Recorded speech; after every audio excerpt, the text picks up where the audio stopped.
중고등부 친구들 반갑습니다. 오늘 묵상 바로 시작하도록 하겠습니다. 오늘 묵상은 이사야서 53장 9절 말씀입니다. 우리 한 목소리 읽도록 하겠습니다. 시작. 그는 강포를 행하지 아니하였고 그의 입에 거짓이 없었으나 그의 무덤이 악인들과 함께 있었으며 그가 죽은 후에 부자와 함께 있었도다. 아멘.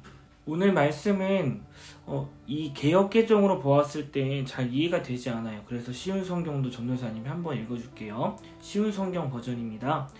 그는 악한 일을 한 적이 없었으며 거짓말을 한 적이 없는데에도 악한 사람들과 함께 묻혔으며 그의 무덤이 부자들 사이에 있었다. 오늘 개역개정과 그리고 쉬운 성경에서 공통적으로 볼 수 있는 것은 무엇이냐면 예수님께서는 어떤 행동을 하셨는데 그럼에도 불구하고 그러나 라는 이 단어의 뉘앙스가 보입니다.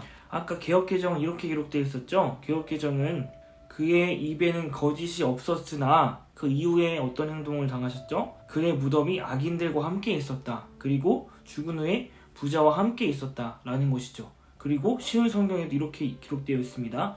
악한 일을 한 적이 없고 거짓말을 한 적이 없는데에도 그럼에도 악한 사람들과 함께 묻혔고 그의 무덤이 부자들 사이에 있었다라는 것입니다.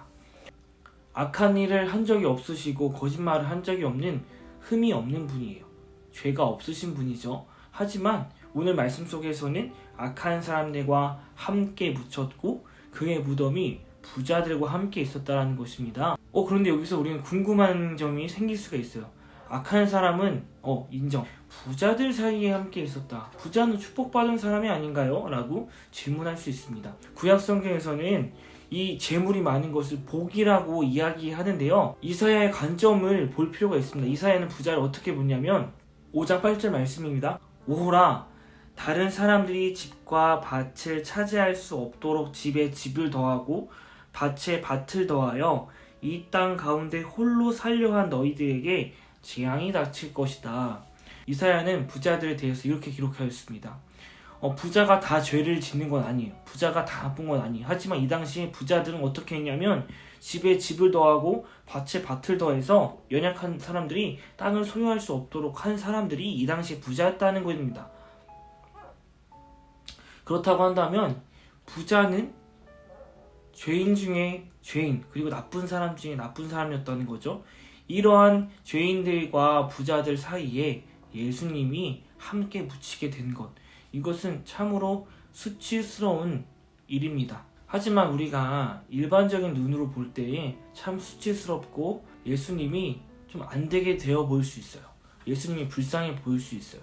하지만 우리가 다른 관점으로 본다면 예수님께서는 끝까지 죄인들과 함께한 분이시라는 것을 우리는 볼 수 있어야 되는 것입니다. 예수님은 죄인들과 연약한 사람과 가난한 사람과 함께하기 위해서 그리고 죄인들의 친구로 이 땅에 오신 것이거든요. 예수님께서는 끝까지 그들과 함께 하신 거예요. 그런데 우린 또 다르게 또 관점을 볼 필요가 있어요. 세상 사람들의 눈으로 볼 때에 예수님께서 당하신 것이 수치이고 창피한 일이지만 예수님 입장에서는 전혀 그렇지 않다는 거예요. 십자가형이 어떤 형벌이었죠? 그 당시 최고의 죄수에게 주는 그런 형벌이었습니다. 하지만 예수님께서는 그 십자가의 수치가 될 수 있었지만 예수님께서는 그것을 십자가의 영광으로 바꾸셨습니다. 죄인들과 부자들과 함께 묻힌 것이 수치가 아니라 오히려 자신의 영광이 될 수 있다는 것입니다. 이걸 적용해 볼까요? 우리 삶 가운데 예수님의 말씀으로 살아가는 것이 대단히 수치스러운 일이고 창피한 일이고 세상 물정 모르는 일이 될 수 있지만 그것은 그 사람들의 입장에서 수치입니다. 그 사람들의 입장에서 어리석은 일입니다. 하지만 우리가 이렇게 살아가는 것은 그리스도인의 영광으로서 살아가는 삶의 자세이거든요. 우리 마음가짐도 오늘 말씀을 통해서 변화되어야 되는 거예요. 오히려 우린 영광스러운 삶을 살아가고 있습니다. 연약한 자와 함께, 도움이 필요한 사람들과 함께, 예수님의 복음이 필요한 사람들과 함께 그리스도의 사랑을 전하고 살아가는 우리에게 오히려 기쁨이 되는 삶의 현장인 것입니다. 기도하겠습니다. 사랑의 하나님 감사합니다. 수치를 영광으로서의 삶으로 살아가신 예수님의 삶의 자세를 본받아 우리도 삶 가운데 예수님의 영광을, 하나님의 영광을 자랑스럽게 살아내는 우리 모든 공동체가 되어질 수 있도록 인도하여 주시옵소서.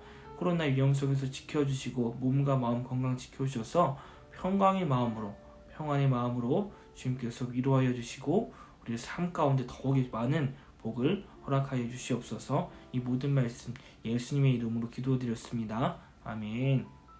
자, 우리 친구들 오늘도 말씀으로 살아내기를 소망하면서 우리 다음 시간에 만나도록 하겠습니다. 안녕.